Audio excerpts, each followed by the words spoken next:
ప్రార్థన చేసుకుందాం. ప్రేమగల తండ్రి, కృపగల దేవ, ఎస్తేరు గ్రంథ వివరణలో 11వ సెషన్లోనికి మేము ప్రవేశిస్తున్నాము తండ్రి. ఈ రాత్రి మీరు మాకు అనుగ్రహించబోయే మాటల కోసం మేమందరము ఎదురు చూస్తున్నాం. సహాయం చేయండి.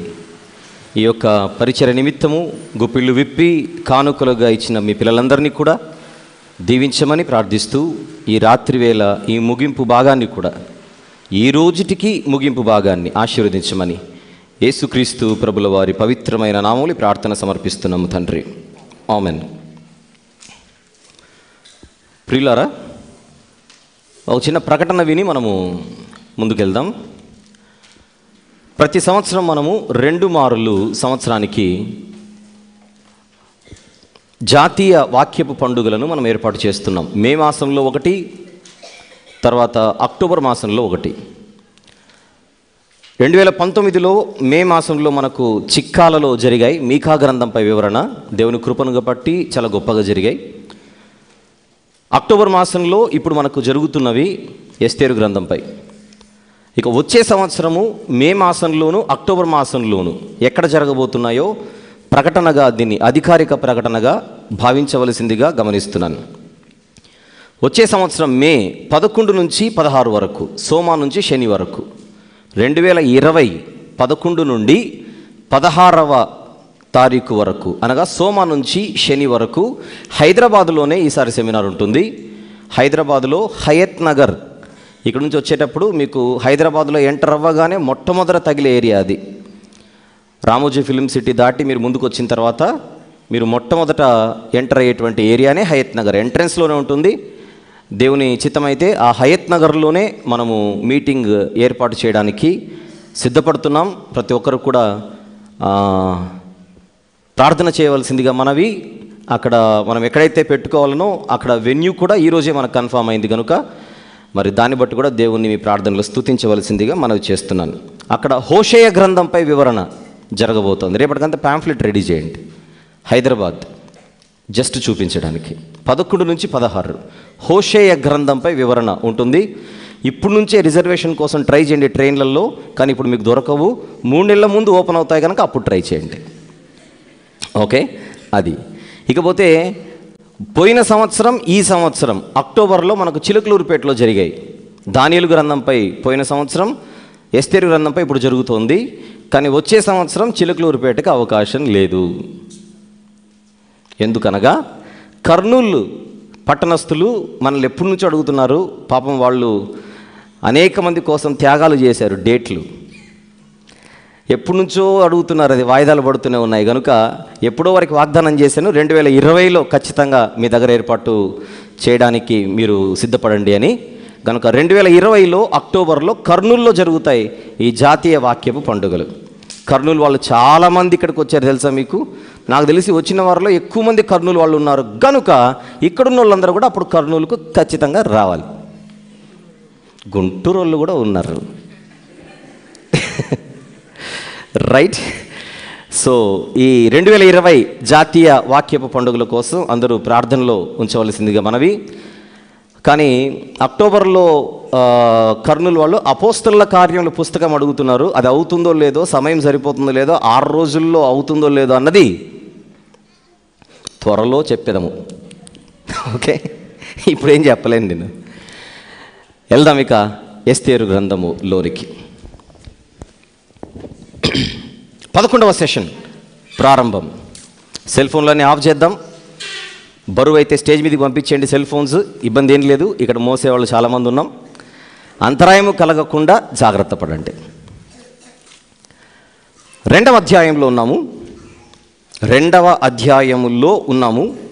2వ అధ్యాయంలో మనకు మొత్తం 3 భాగాలు, 3 ఉపభాగాలు. అందులో 1వ వచనం నుండి 4వ వచనం వరకు మొదటి ఉపభాగం పూర్తయింది. 5వ వచనం నుండి 18వ వచనం వరకు కూడా మనం దాదాపుగా పూర్తి చేసుకున్నాం. జస్ట్ ఎడ్జెస్లో ఉన్నాం. ఆ చివరి ఒక చిన్న విషయాన్ని మాత్రమే మాట్లాడుకొని మనం నెమ్మదిగా 3వ ఉపభాగంలోనికి మనం ప్రవేశిద్దాం. స్టార్ట్ చేద్దాం. ఎస్తేరు గారు అహష్వేరోషు దగ్గరికి తన కుటుంబ పరిస్థితులు వెళ్ళేలా చేశాయి అని ఇంతకుముందు సెషన్లో ఒక 2 గంటల ముందు మనం మాట్లాడుకున్నాం. ఏ వచనంతో అయితే మనం మాట్లాడుకున్నామో అక్కడి నుంచే ప్రారంభిద్దాం.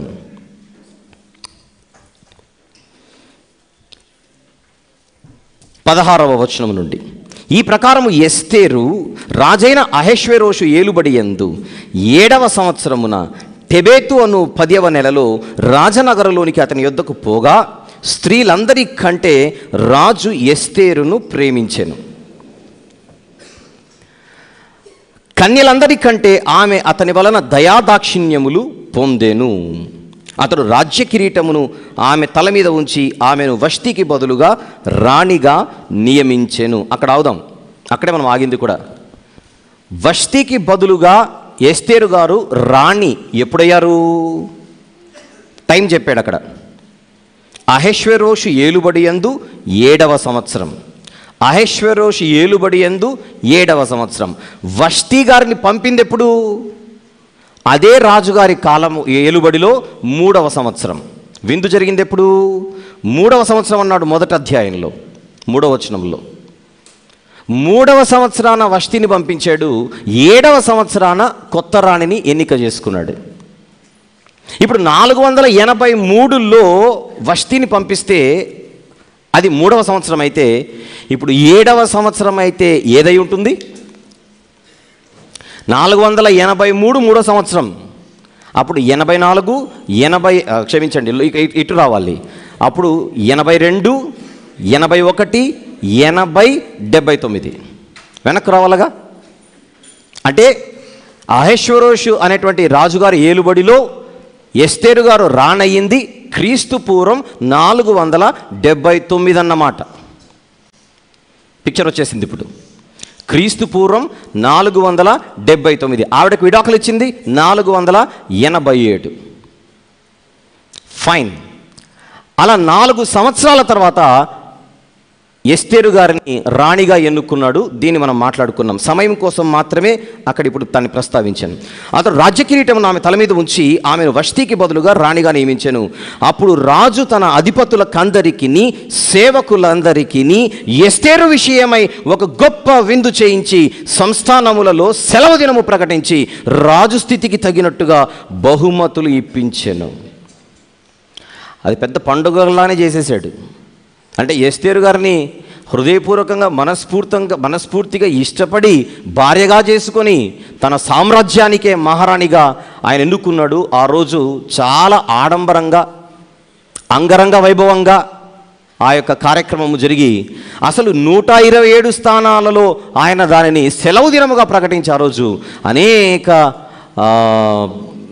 బహుమతులు కూడా పంచినట్టుగా అక్కడ మనం చూస్తున్నాం. పోతే ఇందులో ఉన్నటువంటి మరొక చిన్న అభిప్రాయం ఏంటంటే క్రైస్తవ సమాజంలో ఆయన ఆ యొక్క శుభ సందర్భంగా అనేక సంస్థానాలలో ఏవైతే వాళ్ళు పన్నులు కట్టాలో తనకి ఆ దినాన్ని పురస్కరించుకొని కొన్ని పన్నులను ఆయన మాఫీ చేశాడని కూడా ఒక టాక్ అయితే ఉంది. అక్కడ కన్ఫర్మేషన్ లేదు కనుక నేను కన్ఫర్మ్ చేయట్లేదు. ఒక అభిప్రాయం అయితే ఉంది. ఆ యొక్క ఆనందాన్ని పురస్కరించుకొని బహుమతులు ఇచ్చాడని ఉంది అక్కడ.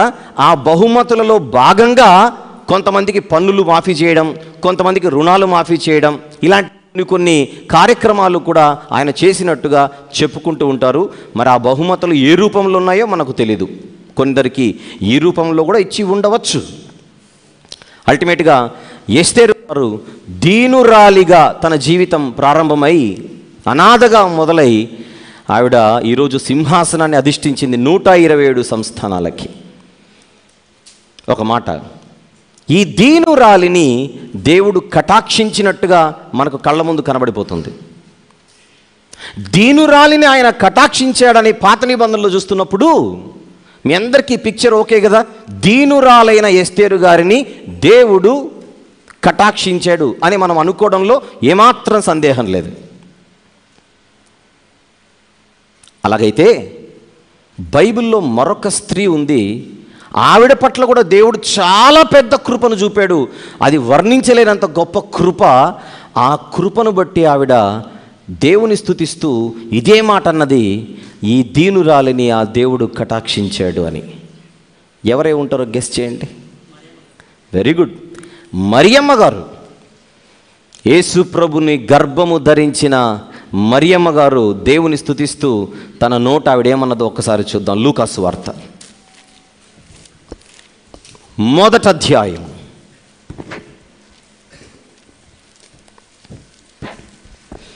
మీకు 46 నుంచి చదువుకుందాం. అప్పుడు మరియా ఇట్లా, నేను నా ప్రాణము ప్రభువును ఘనపరచుచున్నది, ఆయన తన దాసురాలి దీనస్థితిని కటాక్షించెను. నా ఆత్మ నా రక్షకుడైన దేవుని యందు ఆనందించెను. సర్వశక్తిమంతుడు నాకు గొప్ప కార్యములు చేసెను గనుక ఇది మొదలుకొని అన్ని తరముల వారు నన్ను ధన్యురాలని అందురు అని ఆవిడ దేవుని స్తుతిస్తూ 47వ వచనంలో ఆయన అంటున్నమాట, తన దాసురాలి దీనస్థితిని దేవుడు కటాక్షించాడు. దీన్ని బట్టి మనకి ఏమర్థం కావాలి? గబ్రియేలు దూత మరియమ్మ గారిని దర్శించే సమయానికి ఆవిడ పరిస్థితి కూడా ఏదో చాలా పేద స్థితి, దీన స్థితిగా ఆవిడ మాటల్లోనే మన కళ్ళ ముందు కనబడిపోతుంది. దీని అర్థం దేవుని కృప ఎప్పుడు కూడా దీనులపై ఉంటుంది. అందుకే దీనులైన వారు ధన్యులు, దీనులైన వారు ధన్యులు, దీనులైన వారు ధన్యులు ఎన్నిసార్లు చెప్పబడి ఉంటుంది బైబిల్లో మనకు? పరలోక రాజ్యం వారిది, దీనులదే పరలోకం. దీనికి వ్యతిరేక పదం చెప్పండి. అహంకారులు. అహంకారులకు లేదు పరలోకం, దీనులదే పరలోకం. పేతురు గారు ఏం చెప్తున్నాడో చూద్దామా? మొదటి పత్రిక, పేతురు గారు వ్రాసిన మొదటి పత్రిక 5వ అధ్యాయం వచనము కూడా 5 చూద్దాం. మొదటి పేతురు 5వ అధ్యాయం 5వ వచనం, చిన్నలారా మీరు పెద్దలకు లోబడి ఉండుడి, దీనత్వం అది. ఎలా అట చిన్నలు? వయస్సుకు తగ్గ మాటలు, వయస్సుకు తగ్గ చేష్టలు, మీకంటే పెద్దవారిని భావించి, తండ్రులని భావించి వారిని గౌరవించాలని చెబుతున్నాడు ఇక్కడ. లోబడి. చదువు ఉందనో, డిగ్రీలు ఉన్నాయనో, సర్టిఫికెట్లు ఉన్నాయనో, జ్ఞానం ఉందనో పెద్దవారిని చిన్న చూపు చూసి చేస్తే, మాట్లాడితే దేవుడు బెల్ట్ తీసుకుంటానంటున్నాడు అక్కడ. మీరు పెద్దలకు లోబడి ఉండుడి, మీరందరూ ఎదుటివాని ఎడల, నెక్స్ట్ మాట, దీన మనస్సు అను వస్త్రము ధరించుకొని మిమ్మును అలంకరించుకొనుడి. అదంట అలంకారం.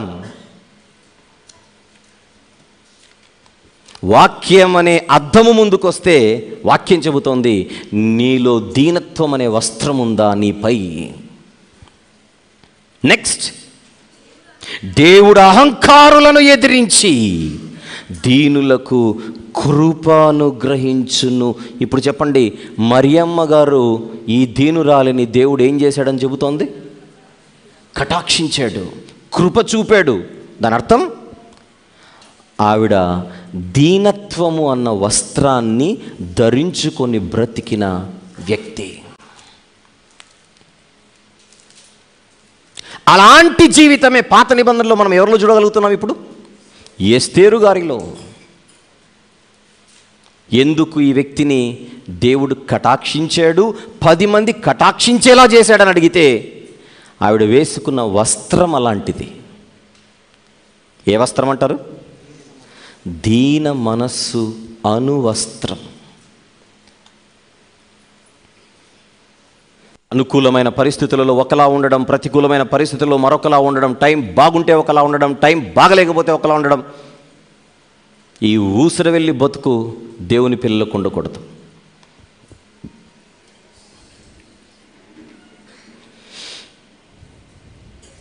విందు చేయించాడు ఎస్తేరు విషయమై. 18వ వచనం, గొప్ప విందు చేయించి సంస్థానములలో సెలవు దినము ప్రకటించి రాజు స్థితికి తగినట్టుగా బహుమతులు ఇప్పించెను. ఎక్కడి నుంచి ఎక్కడి వరకు చదువుకున్నాం? 5వ వచనము నుండి 18వ వచనము వరకు.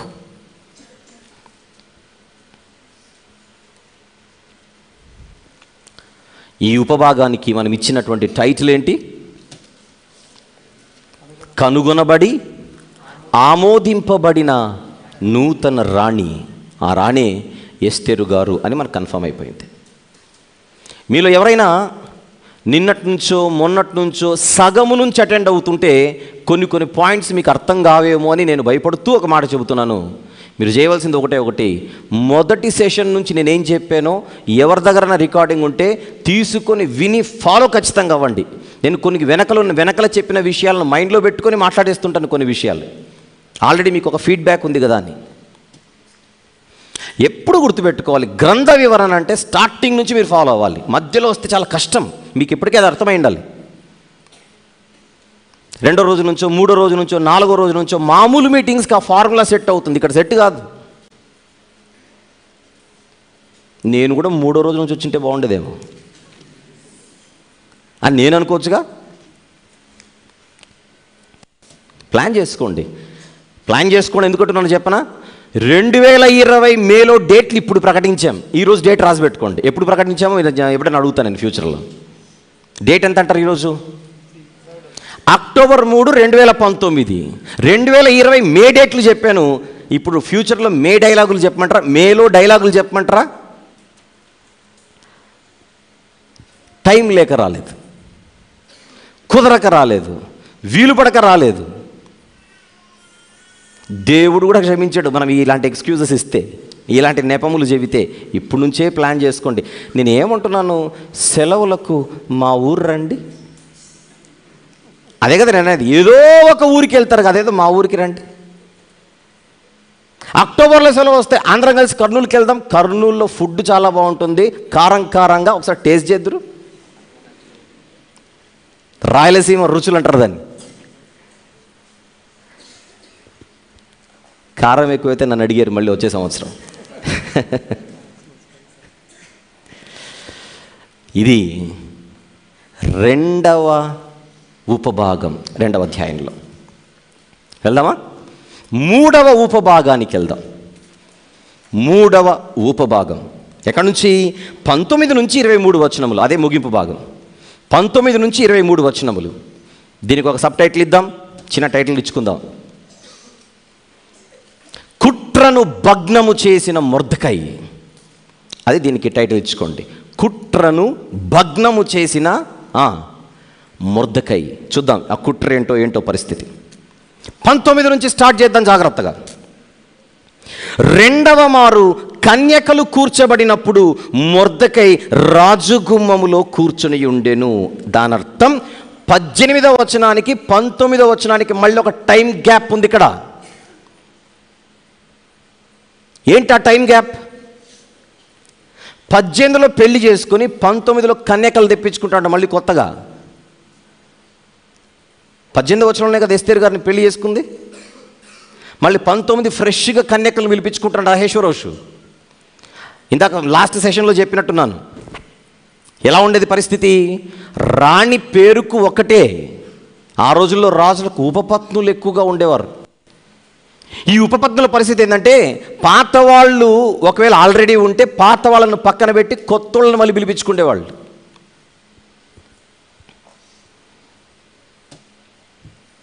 వష్తి ఉన్నప్పుడు ఇలాంటి పరిస్థితి ఉంది.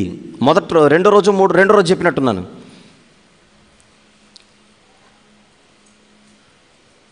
భార్యాభర్తల మధ్య ఎప్పుడు కూడా దగ్గర బంధం ఉంటే కాపురం నిలబడుతుంది.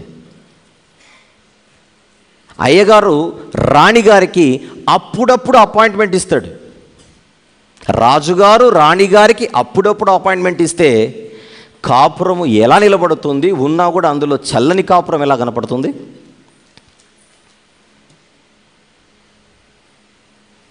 అలా ఆల్రెడీ వష్తి విషయంలో ఇతను అన్యాయం చేశాడని మాట్లాడుకున్నాం. రాజులు ఎప్పుడు అన్యాయమే చేశారు పాతకాలంలో. ఇప్పుడు ఎస్తేరు గారిని పెళ్లి చేసుకున్నాడా? ఇప్పుడు మళ్ళీ ఎవరిని పిలిపించుకుంటున్నాడు? కొత్త కన్యకలను. చూడండి అక్కడ 19. 2వ మారు కన్యకలు కూర్చబడినప్పుడు, వష్తికి విడాకులు ఇచ్చిన తర్వాత మరలా 2వ మారు మళ్ళీ కన్యకలు పిలిపించుకుంటున్నాడంటే 18వ వచనానికి 19వ వచనానికి మధ్యలో ఒక టైం గ్యాప్ ఉంది. అది ఎంతో మనకు తెలీదు. ఆ టైం గ్యాప్లో ఎస్తేరు గారితో కూడా ఒక చిన్న గ్యాప్ ఏర్పడుతుంది. 18 వెంటనే 19 ఉంది కనుక 18 పెళ్ళైన వెంటనే మళ్ళీ ఇది జరుగుతుంది అనుకోకండి. దీనికి ఒక టైం గ్యాప్ ఉంది. ఆ టైం గ్యాప్లో ఎస్తేరు గారి విషయంలో కూడా అహష్వేరోషు కొంత డిస్టెన్స్ మెయింటైన్ చేయడం మొదలుపెట్టాడు. రాబోయే అధ్యాయాల్లో కూడా మనకు అది తేలిపోతుంది, చూద్దాం. ఒక క్యారెక్టర్లెస్ ఫెలో ఈ అహష్వేరోషు. రెండవ మారు కన్యకలు కూర్చోబడినప్పుడు మొర్దెకై రాజగుమ్మములో కూర్చొని ఉండెను. ఆ మాట రాజు యొక్క గుమ్మములో కూర్చొని ఉండెను. ఇంతకుముందు కూడా రాజుగారి ఆవరణంలో తిరిగినట్టుగా మనం చూసాం. ఎక్కడ? అదే అధ్యాయములో ఎన్నో వచనం అంటారు? 11వ వచనం. ఎస్తేరు ఎలాగుండెనో అదియు ఆమెకేమి సంభవించునో అదియు తెలుసుకున్నట్టుకై అంతఃపురం యొక్క ఆవరణము ఎదుట ప్రతిదినము మొర్దెకై తిరుగుచుండేవాడు. అక్కడేం మాట్లాడుకున్నాం మనము? ఏదో చిన్న ఉద్యోగం కలిగి ఉన్నాడు. ఏ వచనంలో అది? 11వ వచనంలో. కానీ ఇప్పుడు మనం మాట్లాడుకుంటున్న 19వ వచనంకి వచ్చేసరికి ఎస్తేరు రాణైన తర్వాత మొర్దెకైకి ఖచ్చితంగా ఒక చిన్న ప్రమోషన్ అయితే వచ్చి ఉండాలి. కారణం గుర్తుపెట్టుకోండి, రాజుగారి ఆవరణానికి, రాజుగారి కోటకున్న గుమ్మము దగ్గర ఆఫీసర్లు కూర్చుండేవాళ్ళు, పెద్దలు అంటారు వారిని. ప్రభుత్వములోని పెద్దలు గుమ్మాల దగ్గర కూర్చుండేవారు. ఎందుకు? రాజుగారి ఆజ్ఞ, రాజుగారి దగ్గర న్యూస్ ఎప్పుడేదో వచ్చినా ఫస్ట్ వీళ్ళకి వస్తుంది. దాని ప్రకారంగా వీళ్ళు లోపలికి రావడమో బయటికి వెళ్ళడమో ఏదో జరగాలి. మొట్టమొదట రాజ సమాచారాన్ని పొందేది గుమ్మాల దగ్గర ఉన్న ఆఫీసర్లు. ఈవెన్ ఇశ్రాయేలీలకు కూడా ధర్మశాస్త్రంలో, దేవుడిచ్చిన చట్టంలో పెద్దలను ఊరు గవిని ఎదుట కూర్చోమని చెప్పాడు. దీనికి ఎవరికైనా వివాదాలు పుడితే, ఎవరికైనా గొడవలు వస్తే ఆ గొడవలను తీర్చుకోవడానికి వాళ్ళు గవిని ఎదుట కూర్చున్న పెద్దల దగ్గరికి రావాలట. నాకు తెలుసు అది ద్వితీయోపదేశకాండంలో ఉంటుంది. ఒక్కసారి ప్రయత్నం చేయండి కనుగొనడానికి. 22వ అధ్యాయమా? ద్వితీయోపదేశకాండము నేనే తీశాను, చూద్దాం. 24వ వచనం, 22వ అధ్యాయము 24వ వచనము చూద్దాం. 23 నుంచి చూద్దామా? కన్యకైన చిన్నది ప్రదానము చేయబడిన తరువాత ఒకడు ఊరిలో ఆమెను కలుసుకొని ఆమెతో శయనించిన ఎడల ఆ ఊరి గవిని యొద్దకు వారిద్దరిని తీసుకుని వచ్చి, ఎక్కడికి తీసుకొని రావాలి? గవిని యొద్దకు తీసుకుని రావాలి. ఆ గవిని యొద్దకు ఎందుకు తీసుకొని రావాలి? ఒక మాట ఉంటుంది అక్కడ. ఆ ఊరి గవిని యొద్దకు వారిద్దరిని తీసుకొని వచ్చి, ఆ చిన్నది ఊరిలో కేకలు వేయకున్నందున ఆమెను తన పొరుగువాని భార్యను అవమానపరిచినందున ఆ మనుషుని రాళ్లతో చావగొట్టవలెను. అట్లు ఆ చెడుతనమును మీలో నుండి పరిహరించుదురు. బిఫోర్ దట్ ఆ గవిని దగ్గర పెద్దలు కూర్చొని ఉండాలని ఒక వచనం ఉంటుంది. తీయండి ఎవరైనా, ఈలోపు తీయండి, మనం ముందుకెళ్దాం. ఎస్తేరు గ్రంథానికి వచ్చేయండి, మనకు టైం లేదు కనుక. ఎక్కడున్నాం? 2వ అధ్యాయం, ఎస్తేరు గ్రంథము 2వ అధ్యాయం 19వ వచనం. 2వ మారు కన్యకలు కూర్చబడినప్పుడు మొర్దెకై రాజగుమ్మములో కూర్చొని ఉండెను. ఎస్తేరు మొర్దెకై యొక్క పోషణ మందున్న కాలమున చేసినట్టుగానే ఇప్పుడును అతని మాటకు ఆమె లోబడుచుండెను.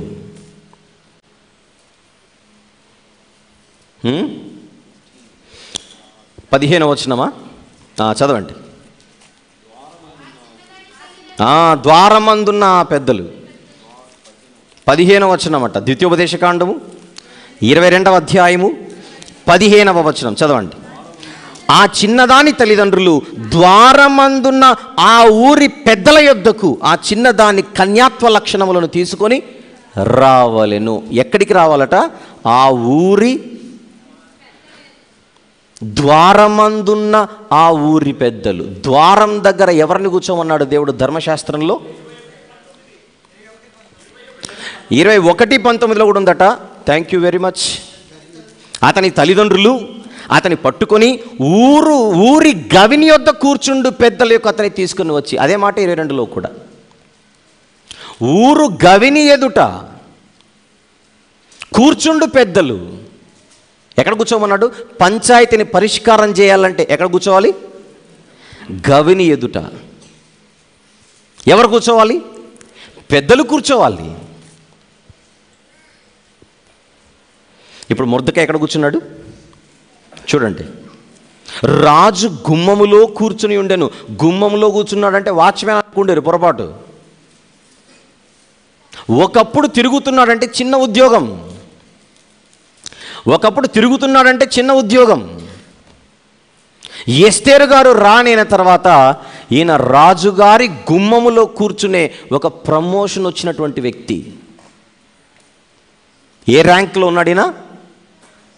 ఒక ఆఫీసర్ ర్యాంక్లో ఉన్నాడు. అందుకే మనకు తర్వాత వస్తుంది, ఒక శత్రువు ఈయన ప్రాణం తీయాలంటే స్కెచ్ పెద్దగా వేయాల్సి వచ్చింది. మామూలుడైతే లేపేసేవాడు. మామూలు సామాన్యుడైతే ఇప్పుడు వస్తాడు త్వరలో, శత్రు విలన్ ఎంట్రెన్స్ ఉంటుంది కాసేపట్లో. ఆ విలన్ అన్నవాడు మొర్దెకై యొక్క ప్రాణాలు తీయాలనంటే మామూలుడయ్యంటే లేపేసేవాడు. చాలా పెద్ద పొజిషన్లో ఉన్నాడు ఇప్పుడు మొర్దెకై. ఓకే, వద్దాం. 19వ వచనం. రెండవ మారు కన్యకలు కూర్చబడినప్పుడు మొర్దెకై రాజు గుమ్మములో కూర్చొని ఉండెను. 20. ఎస్తేరు మొర్దెకై యొక్క పోషణమందున్న కాలమున చేసినట్టుగానే ఇప్పుడును అతని మాటకు ఆమె లోబడుచుండెను. ఇదేంటండి, ఒకరిని మించి ఒకరున్నారు క్యారెక్టర్స్లో వీళ్ళు.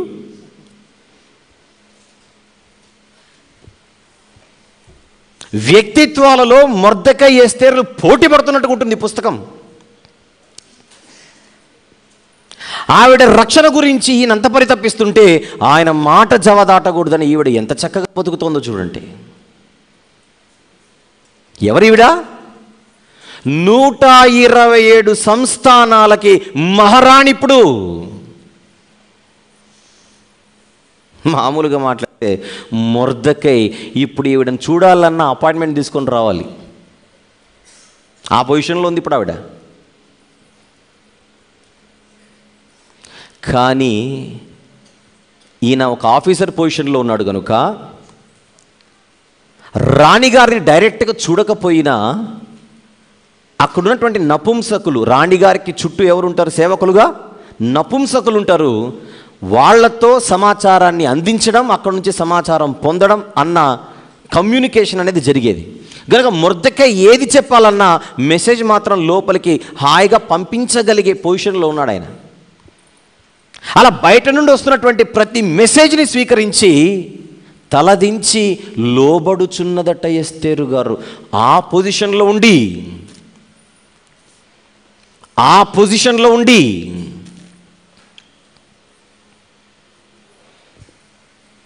దీన్ని ఏమంటారు? ఎదిగిన కొద్దీ ఒదిగి ఉండడం. అంటే కేర్ ఆఫ్ అడ్రస్గా ఈవిడ పేరు తప్ప మీకు ఇంకేం కనపడుతుందో చెప్పండి. ఎంత పెద్ద పొజిషన్లో ఉంది. తనను పెంచిన వాడి మాట జవదాటకుండా బతుకుతోంది.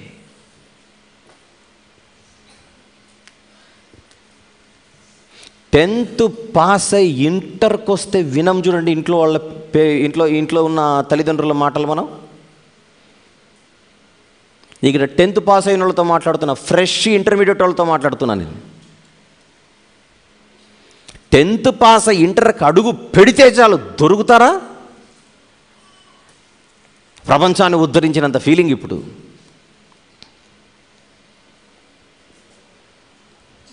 ఒక మాట, చిన్నప్పుడు సండే స్కూల్ క్లాసులన్నీ జరిగినప్పుడు వీళ్ళు మర్యాదగా బైబిల్ పట్టుకొని వచ్చేవాళ్ళు, చంకలో బుద్ధిగా కూర్చుండేవాళ్ళు. వయసు పెరిగే కొద్దీ చేతిలో బైబిల్ ఉండదు, ఒక పద్ధతి ఉండదు, ఒక డ్రెస్సింగ్ సెన్స్ ఉండదు.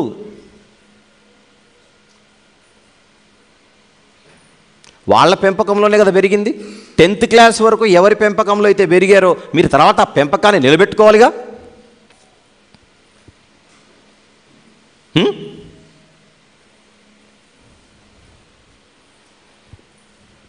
మర్చిపోయారు.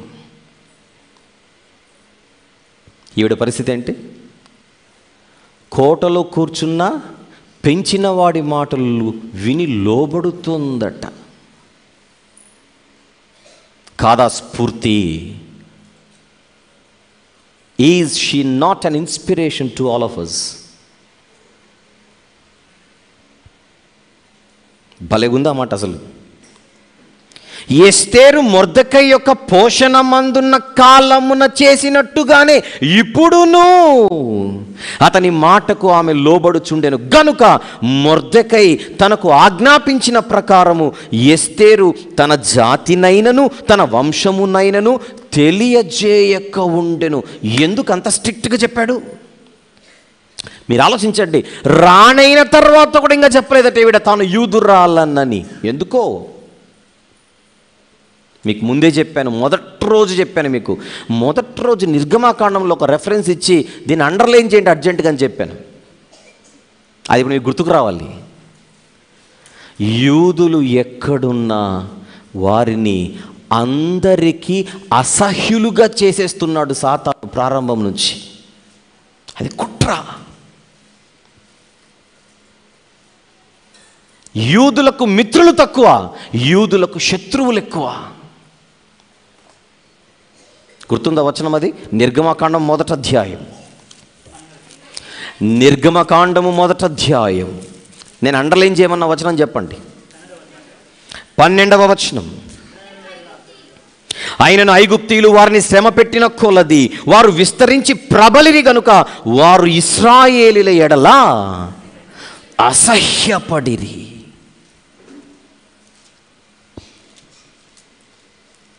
ఎక్కడ ఇశ్రాయేలీలు ఉంటే అక్కడున్న చుట్టుపక్కల ఉన్న వారికి అస్సలు ఇశ్రాయేలీలు అంటే పడదు. శత్రువులే. ఎవడైనా ఏదో రాజ్యం వాడు ఇశ్రాయేలీలను కానీ యూదులు కానీ కొట్టడానికి వస్తే చుట్టుపక్కల ఉన్న వాళ్ళు పండగ చేసుకునేవాళ్ళట. భలే భలే భలే భలే భలే భలే అని. ఉదాహరణకు ఎదోమీయులు. ఎదోమీయులు అన్న వాళ్ళు ఎందుకు? ఎదోమీయులు అంటే ఏశావు పిల్లలు. ఎదోమీయుల విషయంలో దేవుడు ఎందుకంత సీరియస్ అయ్యాడనంటే ఇశ్రాయేలును దేవుడు శిక్షిస్తున్నప్పుడు వీళ్ళు వెనకల పండుగ చేసుకున్నారట.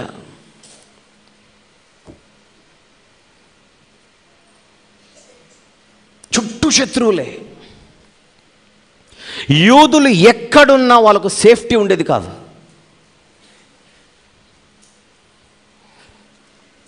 ఇది మొర్దెకై గారికి బాగా తెలుసు. మనం ఎక్కడున్నా జాగ్రత్తగా ఉండాలి, ఎక్కడున్నా జాగ్రత్తగా ఉండాలి, ఎక్కడున్నా జాగ్రత్తగా ఉండాలి.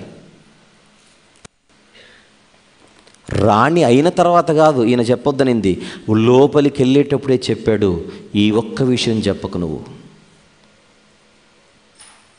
అదొక్కటి చెబితే మొర్దెకై గారికి దేవుని జ్ఞానం ఉంది కనుక ఆయన భవిష్యత్తులో ఏదో జరగబోతోందని మాత్రం ఆయనకు ఒక క్లారిటీ వస్తుంది. భవిష్యత్తులో ఏదో జరగబోతుంది, లేకుంటే ఈ అమ్మాయి వెళ్ళదు ఇప్పుడు లోపలికి.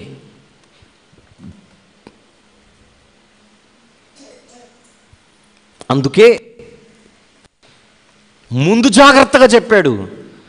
దేవుడు ఏదో చేయబోతున్నాడు ఈ విషయంలో, దేవుడు ఏదో చేయించబోతున్నాడు నీ చేత. అది జరగాలంటే నీ జాతి పేరు చెప్పకు.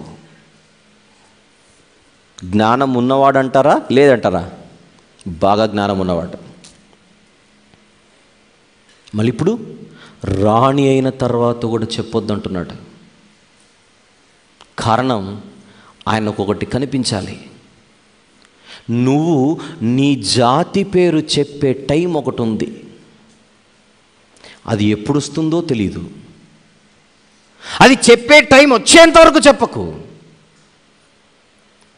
ఇప్పుడైతే సైలెంట్గా ఉంటావు.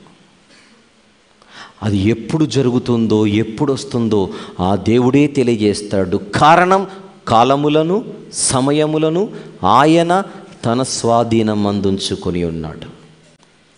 పొరపాటున ఎస్తేరు గారు లోపలికి వెళ్ళినప్పుడు కానీ రాణి అయిన తర్వాత కానీ జాతి పేరు చెప్పి ఉంటే చాలా పెద్ద దెబ్బే పడేది. ఒక పెద్ద మనిషి నడిపింపు ఎంత బాగుందో చూడండి. ఇక్కడ పెద్దల నడిపింపు అనేది ఒకటి ఉండాలంటారా లేదంటారా చెప్పండి. దీన్ని బట్టి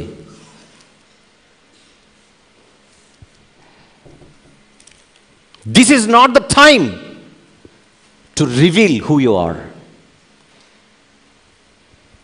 ఏమర్థం కావాలి?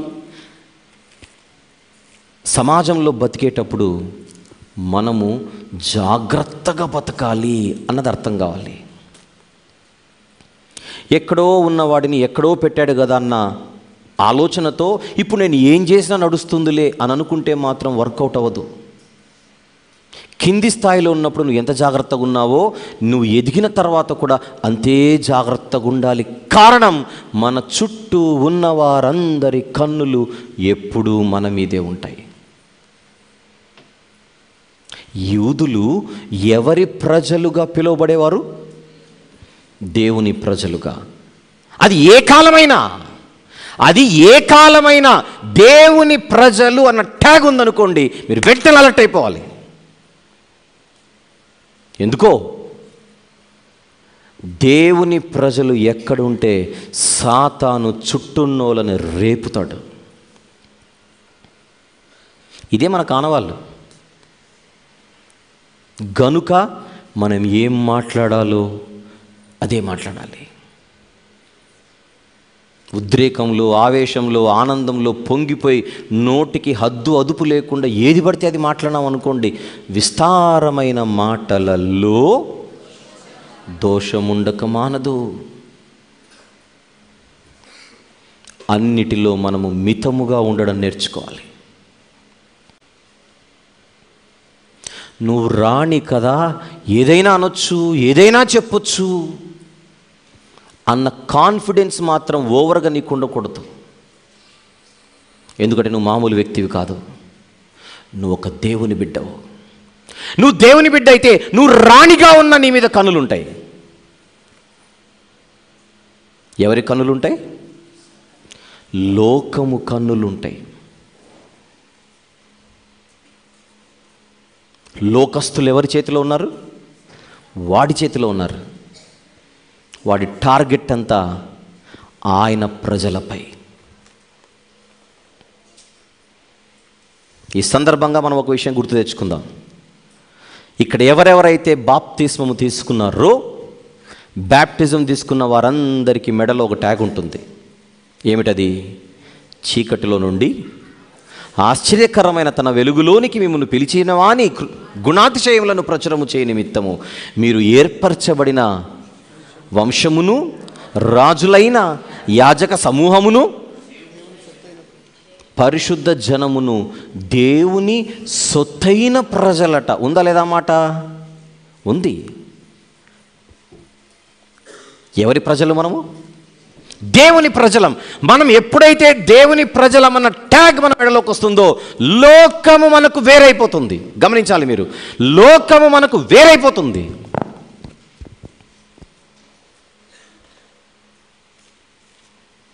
కానీ అది వేరైపోయినదన్న సంగతి నీకు తెలిసేటప్పటికి టైం లేట్ అయిపోయి ఉంటుంది.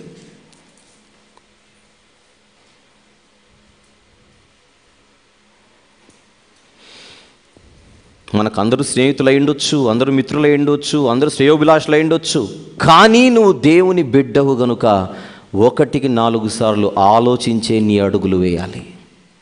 వాడు ఎవరిని ఎలా వాడుకుంటాడో మనకు తెలియదు గనుక. మనము లోకములో ఉన్నప్పుడు ఎలా ఉండాలి? జాగ్రత్తగా.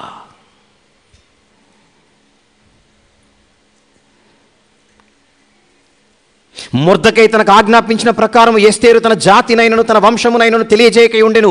ఆ దినములలో 21వ వచనం, మొర్దెకై రాజగుమ్మములో కూర్చొని ఉండగా రాజు యొక్క 2 షండులైన బిక్తాను, తెరెషు అను ద్వారపాలకులు కోపగ్రస్తులై రాజైన అహశ్వేరోషును చంపుటకు ఆలోచించుకొని ఉండిరి. ఆలోచించుకొని ఉండురంటే ఇద్దరు మాట్లాడుకుంటున్నారని అర్థం. ఎవరు వాళ్ళిద్దరు? రాజు యొక్క 2 షండులు.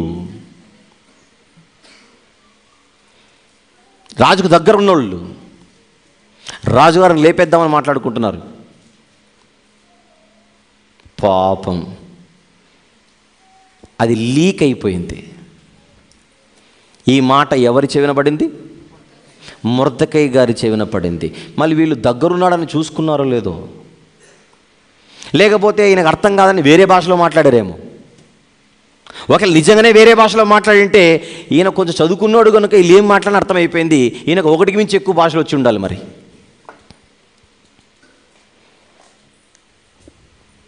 అంతేనా? ఇప్పుడు గొప్ప సంగతి చెప్పమంటారా? రాజుగారిని చంపాలన్న ఆలోచన ఇద్దరు షండులకి అప్పుడే పుట్టి ఉంటుందా, ఎప్పటి నుంచో ఉండి ఉంటుందా? చెప్పండి. ముందుగా ఎప్పటి నుంచో ఉండి ఉంటుంది మనసులో, ఎప్పటి నుంచో మాట్లాడుకుంటూనే ఉంటారు. మళ్ళీ ఇప్పుడెందుకు మళ్ళీ కొత్తగా దాని స్కెచ్చింగ్ అంతా ఇప్పుడెందుకు వేస్తున్నారు? పోనీ వేశారు అనుకోండి, వీళ్ళు స్కెచ్ చేసేటప్పుడు ఈయన ఎందుకు పక్కన ఉండాలి? అంతేనా? రాజగుమ్మములో కూర్చునే మొర్దెకై తనతో పాటు ఎందరో ఉండొచ్చు, ఆయన కాకుండా వేరే షిఫ్ట్స్ ఉంటాయి కదా, డ్యూటీస్లో వేరే షిఫ్ట్లో వేరే వాళ్ళు ఉండొచ్చు. వాళ్ళందరూ ఉన్నప్పుడు మాట్లాడే ఈ ఇద్దరు ఈయనున్నప్పుడే ఎందుకు మాట్లాడారు?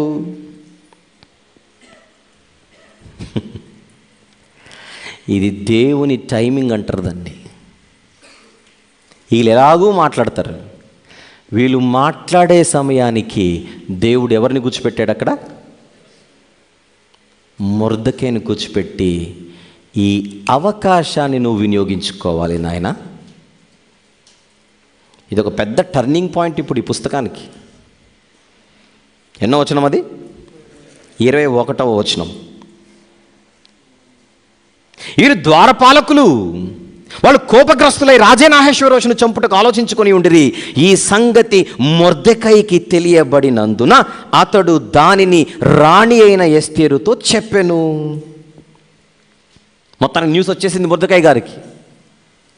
అది మొర్దెకై నోటనే చెవిననే పడింది. అది వెళ్ళి మెల్లగా నెమ్మదిగా ఎస్తేరు గారికి మెసేజ్ పాస్ చేశాడు. ఇప్పుడు ఆవిడకి ఎవరితో యాక్సెస్ ఉంది? రాజుగారితో. ఎస్తేరు మొర్దెకై యొక్క పేరట రాజునకు దానిని తెలియజేసెను. ఈ టైమింగ్ చూడండి. భర్త ప్రాణాలు, చెడ్డోడైనా ఇంక పోతాడు, చెడ్డోడైనా భర్తే కదా. అప్పుడు నన్ను కట్టుకున్నవాడు పోతాడేమో అని టెన్షన్లో ఎస్తేరు గారు, నేను ప్రాణం తీయడానికి ఇద్దరు మనుషులు తిరుగుతున్నారట, జాగ్రత్త అని చెప్పేసి రావచ్చుగా. ఆవిడ అలా చెప్పలేదు. ఈ విషయం నాకు మొర్దెకై అనే వ్యక్తి ద్వారా తెలిసింది. ఒక టెన్షన్ టైంలో కూడా ఆవిడ నోట దేవుడు ఎవరి పేరు ప్రస్తావించేలా చేశాడో చూడండి. ఒకవేళ ఆవిడ ఆయన అడిగితే చెప్దాంలే అని అనుకొని సైలెంట్గా ఉంటే, ఆయన అడక్కపోయి ఉంటే ఏం జరిగేది? ఈ పుస్తకానికి ఇది టర్నింగ్ పాయింట్ అంటున్నాను. ఇప్పుడు ఫ్యూచర్లో దేవుడు ఏదో చేయడానికి మన జీవితంలో ఉన్న పరిస్థితులలో ఏవైతే ఉంటాయో దానిని దేవుడు వాడుకునేటప్పుడు ఆయనకు మనము వాడబడేలా దేవుడు కొన్ని అవకాశాలు ఇస్తాడు. ఆ అవకాశాలను మనము పట్టేసుకోవాలి. దేవుడు మనకు అవకాశాలు ఇస్తుంటాడు. అనేక మంది ప్రయోజనము కొరకు, అది మన ద్వారా జరగడానికి దేవుడు మనకు చాలా అవకాశాలు ఇస్తుంటాడు. అది వినియోగించుకోవడం మన వంతు.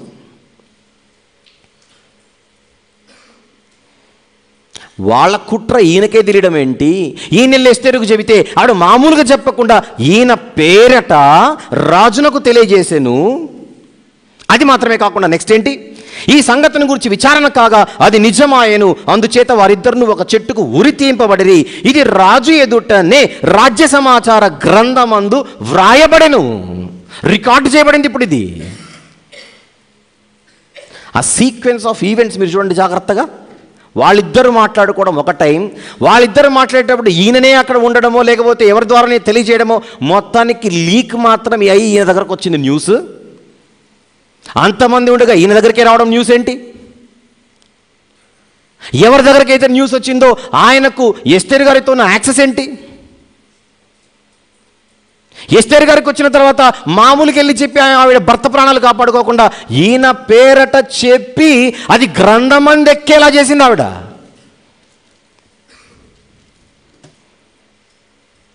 ఇది మొర్దెకై యొక్క ఇన్వాల్వ్మెంట్, ఎస్తేరు గారి చాకచక్యం అనుకుండేరు, పొరపాటు.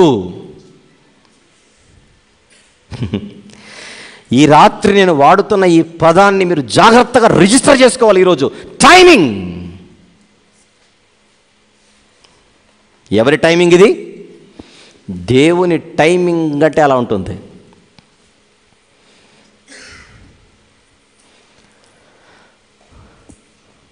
అందుకే మొర్దెకైని అక్కడ పెట్టాడు ఒక భక్తుడు.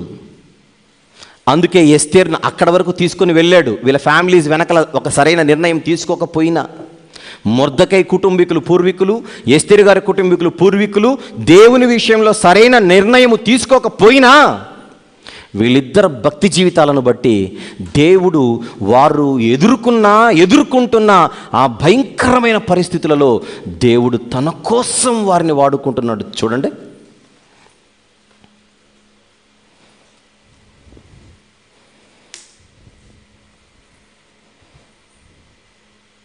చెప్పి సైలెంట్ అయిపోవచ్చుగా. ఇప్పుడు ఈ సంఘటనను ఎక్కడికి ఎక్కించేశారు? రికార్డ్ బుక్స్లోకి. సమాచార గ్రంథం, రాజ్య సమాచార గ్రంథమందు వ్రాయబడ్డాయి. టైమింగ్.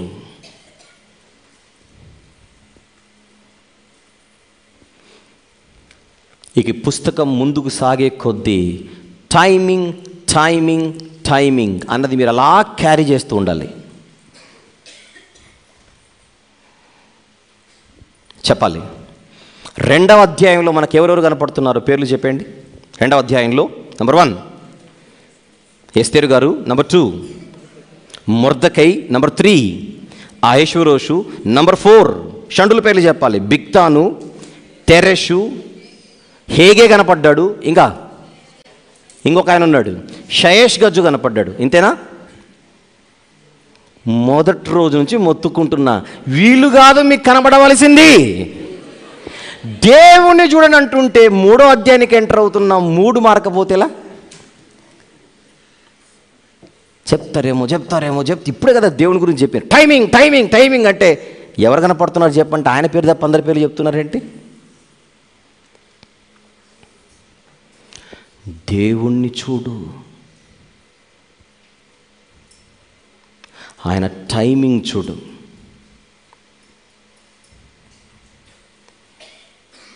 ఈ రాత్రి ఒక మాట చెబుతాను, హాయిగా నిద్రపోండి ఇంటికి వెళ్ళి. ఒకవేళ మీ జీవితాల్లో ఇది జరుగుతుంటే, మీరు యథార్థంగా ఉన్నారు, నిజంగా దేవుని మీద ప్రేమతో బతుకుతున్నారు, నీతిగా నిజాయితీగా బతకాలన్న ఆలోచనతోనే మీ ఆలోచనలు సాగుతున్నాయి. అయితే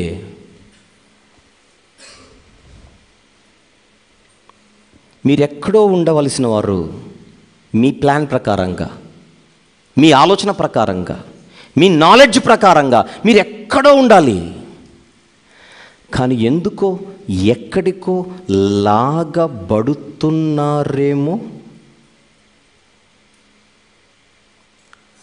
ఆశ్చర్యపడకండి, ఒకవేళ ఇది ఆయన టైమింగ్ ఏమో. ఈ యాంగిల్లో ఆలోచించి ఒకవేళ ఇది నిజమని అనిపిస్తే తలదించి ఆయనకు సరెండర్ అయిపోండి. తలదించి సరెండర్ అయిపోండి.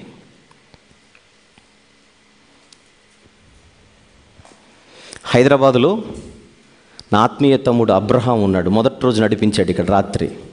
నాకు బాగా గుర్తు, ఒకరోజు నాతో అన్నాడు, హైదరాబాదుకు వచ్చిన తర్వాత ఎలాగనో మీ దగ్గర వాక్యం ఉందన్న సంగతి తెలిసిందన్నా వచ్చాను. ఒకరోజు నాకు బాగా గుర్తు, ఒకవేళ నేను ఇక్కడికి రాకపోయి ఉంటే నేను చెప్పలేనన్నా ఎలా ఉండేదో పరిస్థితి. ఆ టైమింగ్ చూడండి. టైమింగ్ అంటే ఎలా ఉంటుందో చెప్తున్నాను మీకు. తమ్ముడిది ఎక్కడో ఇక్కడ తూర్పుగోదావరి, తూర్పుగోదావరి జిల్లా ఎక్కడ, హైదరాబాద్ ఎక్కడ? ఉద్యోగానికి అప్లై చేస్తే అది తిరిగి తనను హైదరాబాద్లో కూర్చోబెట్టడం ఏంటి? వచ్చినచో ఎన్నో చోట్లైన వెళ్ళవలసేటువంటి అవకాశాలు ఉండగా ఇక్కడికే రప్పించడం ఏంటి? వచ్చిన తర్వాత ఒక చిన్న పరిచర్య ఇచ్చాడు ఆ తమ్ముడికి దేవుడు, సంఘంలో ఒక చిన్న పరిచర్య. ఆ చిన్ని పరిచర్యను ఎంత గొప్పగా చేస్తున్నాడో అది దేవునికి తెలుసు, చూస్తున్న నాకు తెలుసు, సంఘస్థులకు తెలుసు. నమ్మకంగా, గొప్పగా, ఇంకా చెప్పాలంటే తన పక్కన ఎవరున్నా లేకపోయినా ఆ రోజు మాత్రం తాను ఎక్కడుండాలో అక్కడ ఉండి తీరుతాడు.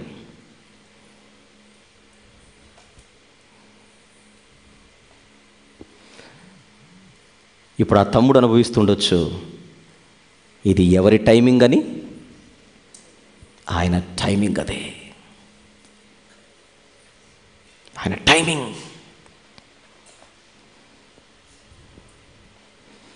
అస్సలు మర్చిపోకండి. ఎస్తేరు గ్రంథము 2వ అధ్యాయము 21, ముఖ్యంగా 21, 22, 23 ఈ 3 వచనాలు అస్సలు మిస్ అవ్వకుండా వీలైతే ప్రతి 3 రోజులకు ఒకసారైనా 3 వచనాలు చదవండి. దేనికోసం? దేవుడు తన భక్తుల జీవితాల్లో ఇలా స్పందిస్తాడనమాట, ఇలా నడిపిస్తాడనమాట.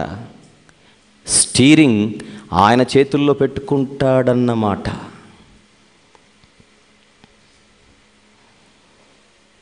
అవును, డ్రైవింగ్ సీట్లో ఆయన ఉంటే బాగుంటుందా, మనం ఉంటే బాగుంటుందా? ఆయన ఉంటేనే బాగుంటుంది, భలేగుంటుంది. ఒకవేళ మీరు భక్తిగా బతుకుతూ ఇప్పుడు మీరు ఎక్కడో ఉంటూ అక్కడికంటే పైకి వెళ్ళాలన్న ఆలోచనలు, లేకపోతే అక్కడ ఉండాలన్న ఆలోచనలు మీకు ఒకవేళ ఉంటే, ఒకవేళ దేవుడు లాగుతున్నాడన్న సిగ్నల్స్ మీకు అందుతుంటే భయపడకండి, ధైర్యము తెచ్చుకొనుడి. వెనకాల వచనం ఎలా ఉండాలి? ధైర్యము తెచ్చుకొనుడి, ధైర్యంగా ఉండండి. అదెందుకు ఇచ్చారనుకుంటున్నారు కదూ? అవసరంగానికే ఇచ్చారు. 6 రోజులు మీరు రోజు చూడాలని. దేవుని పిల్లలు లోకంలో బతికేటప్పుడు ఎలా బతకాలి? ధైర్యంగా బతకాలి. ఎందుకు ధైర్యంగా బతకాలి? డ్రైవింగ్ సీట్లో ఆయన ఉన్నాడుగా, నేను వెనకాల సీట్లో కూర్చోమన్నాడు, నొప్పేంటి? భక్తిగా జీవిద్దాం, ఆయనే నడిపించమని చెబుదాం. ఇంకొక చిన్న మాట చెబుతాను. ఈ ఇద్దరిని ఏం చేశారట? బిక్తాను తెరెషును ఏం చేశారు? ఉరి తీశారట. చూడండి అక్కడ. అను ద్వారపాలకులు కోపగ్రస్తులై, అదైపోయింది. 23వ వచనం, అందుచేత ఈ సంగతిని గురించి విచారణ కాగా అది నిజమాయెను, అందుచేత వారిద్దరును ఒక చెట్టుకు ఉరి తీయింపబడిరి. ఒకటే చెట్టుకు ఉరి తీయింపబడ్డారట.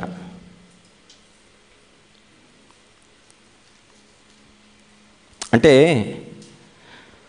ఉరి తీయడం అంటే మనము సహజంగా తాడు, మెడ ఈ స్టైల్ అనుకుంటున్నాం. కానీ ఆనాటి కాలంలో పారసీకుల శిక్షా విధులు ఎలా ఉండేవి, విధానాలు ఎలా ఉండేవంటే మనలాగా తాడుతో ఉరి తీయడం కాదు, కానీ వారిని ఒక నిలువు స్తంభానికి, 1-2 విధాలుగా ఉండేది. ఒక నిలువు స్తంభానికి, ఆ స్తంభానికి అతన్ని దింపి ఆ స్తంభంలోనే అతను నిలబెట్టి అక్కడ వాళ్ళు శిక్షించే ఒక విధానం ఉండేది. ఆ విధానం ఎలా ఉండేదో ఎజ్రా గ్రంథంలో ఒక మాట చూసి మీకు ఒక విషయం కూడా చూపిస్తాను. ఎజ్రా గ్రంథం 6వ అధ్యాయం 11వ వచనము చూద్దాం. ఎజ్రా గ్రంథం 6:11, ఇంకను మేము నిర్ణయించినదేమనగా ఎవడైనను ఈ ఆజ్ఞను భంగపరిచిన ఎడల వాని ఇంటి వెన్ను గాడి ఊడదీయబడి, నెక్స్ట్ నిలువ నెత్తబడి అది నిలబెట్టి దాని మీద వాడు ఉరి తీయబడును. ఉరి ఎలా తీస్తారట? ఒక చెక్కను పెట్టి నిలువుగా ఆ యొక్క మొద్దును పెట్టి దాని మీద వాడు ఉరి తీయబడును. అది వాళ్ళు ఉరి శిక్ష అంటే అలా ఉండేది. ఇప్పుడు మనకు తెలిసిన ఉరి శిక్షలు వేరు, వాళ్ళు తీయించే ఉరి శిక్షలు ఇంకా చాలా భయంకరంగా ఉండేవి. ఎలా ఉండేవో ఒక 2 ఫోటోలు చూద్దాం. ఆ రోజుల్లో ఉరి శిక్షలు అంటే ఎలా ఉండేవో చూపించు ఒకసారి. చూసారా? అది ఉరి శిక్ష. నోట్లో నుంచి బయటకు వచ్చింది. మన ఉరి శిక్ష ఆ ఉరి శిక్ష ముందు మన ఉరి శిక్ష ఏంటో చెప్పండి. లేదా ఇంకొకటి చూపించు. అలా అయినా తీసేవారు. అది కానీ అలా ఉండి చావాల్సిందే. చాలా భయంకరమైన శిక్షలు ఇవి. ఇప్పుడు యెజ్రా గ్రంథం 6వ అధ్యాయములో ఈ 11వ వచనంలో ఈ మాట అంటున్నది ఎవరో చెప్పనా? ఎస్తేరు గ్రంథంలో మనం చదువుకుంటున్న అహష్వేరోషు యొక్క బాబు. ఏం పేరో? దర్యావేషు. చూద్దాం ఎవరు మాట్లాడుతున్నారు. 6వ వచనం, యెజ్రా గ్రంథం 6వ అధ్యాయము 6వ వచనం. కావున రాజైన దర్యావేషు ఈలాగు సెలవిచ్చెను. అహష్వేరోషు యొక్క తండ్రి క్రీస్తుపూర్వం 519లో ఒక్కటేసారి 3000 మందికి ఇది వాళ్ళకి సిలువ శిక్ష కూడా ఒక రకంగా. ఇలాంటిది ఒక సిలువ శిక్ష కూడా. ఒకటేసారి 3000 మందికి దర్యావేష్ అన్నటువంటి చక్రవర్తి ఉరి శిక్షలు వేశారని ఇంతకుముందు భాగాల్లో మీకు చెప్పాను. ఎంత భయంకరంగా ఉండేవి శిక్షలు అవి.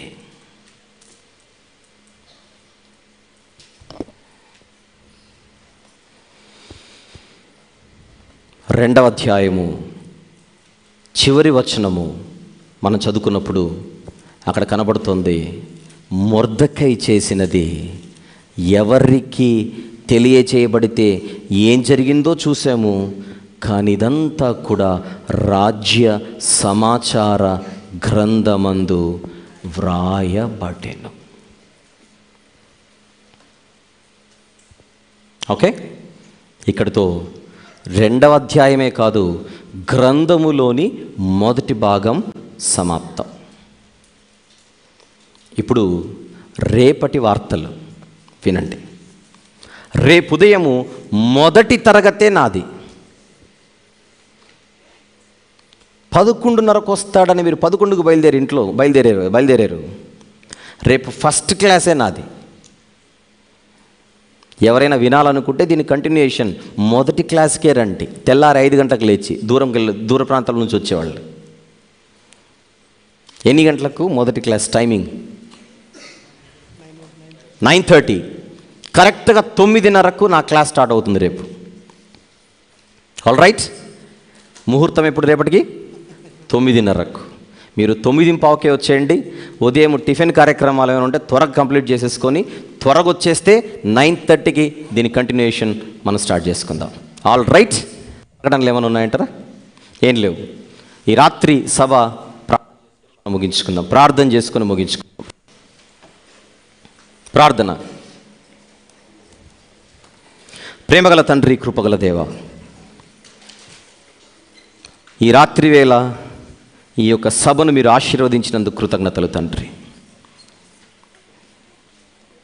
మొర్దెకై జీవితాన్ని మా ముందు పెట్టారు, ఎస్తేరు గారి జీవితాన్ని మా ముందు పెడుతున్నారు. ఒకరు దీనవస్త్రం అన్న వస్త్రాన్ని ధరించుకుంటే మరొకరు వివేకము కలిగి బ్రతుకుతున్నారు. లోకంలో బ్రతుకుచున్నప్పుడు ఏ జాగ్రత్తలైతే తీసుకోవాలో మీ 2 బిడ్డలను తండ్రి మా ముందుంచారు. అందును బట్టి స్తుతులు స్తోత్రములు చెల్లిస్తున్నాం. మేము ఎలా బ్రతకాలో కూడా నేర్పిస్తున్నారు తండ్రి. వినువారు మాత్రముగా ఉండక ఆచరణలో పెట్టే పిల్లలుగా మేము ఉండునట్లుగా సహాయం చేయమని రేపు దినమంతయు ఎక్కువగా మాట్లాడుకోవాలన్న ఆలోచనలు కలిగి ఉంటుండగా నడిపించమని, సహాయము చేయమని ప్రాధేయపడచ్చు. ఈ రాత్రి మీ పిల్లలకు మంచి విశ్రాంతిని అనుగ్రహించమని, తెల్లవారుజామున 5 గంటల ప్రార్థనా కార్యక్రమాన్ని తండ్రి మీ మహిమార్థమై నడిపించమని కోరుచు.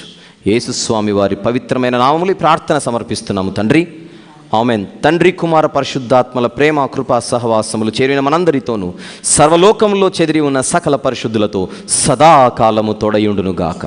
Amen, amen. అందరికి వందనాలు.